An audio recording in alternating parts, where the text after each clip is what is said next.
At the domestic level, the most common burns in dogs and cats are caused by hot water, stepping on ashes, electrical cables in poor condition or corrosive substances that cause damage. We give you some recommendations. 1. Lower the temperature. If due to negligence or bad luck happens, the first thing we should do is call a veterinarian and listen to his instructions. Some general recommendations could be to try to lower the temperature in the affected area, since reducing it is essential so that it can be well cured, for which it is recommended to use cool cold water or saline. Depending on whether the burn was caused by a corrosive substance, the doctor will recommend cleaning the affected area, so it is always important to call the specialist first before proceeding with any first aid. In case of emergency, it is important never to give oral water to pets that may be with some commitment of conscience or even be unconscious. Only if the dog is fully alert is it possible to give him fresh water to improve his hydration, while drifting to the hospital or veterinary clinic. 2. Cover the burn.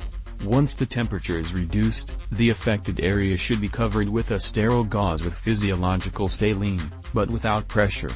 It must be borne in mind that a burn can cause the pet symptoms such as fever, dehydration or redness of the skin.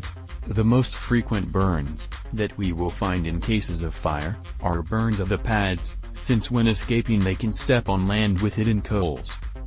3. Food.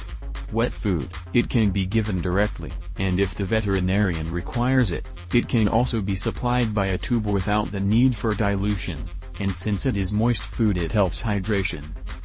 4. Veterinary consultation. Finally, it is vital to take the puppy or kitten to the veterinarian. Only he can determine the severity of the burn and deliver the appropriate treatment for each particular case. Performing a complete clinical examination will also allow you to verify if there are internal burns of your respiratory tract, which do not necessarily show visible signs. With cats and dogs domesticated with interior life, we must take special care because if they escape, they will most likely hide in the nearest house. Pets that live inside the home act differently than street dogs and cats. The veterinarian is the most suitable professional when recommending a recovery treatment for dogs and cats before burns. Click here down to have instant access. Comment, subscribe and share the video.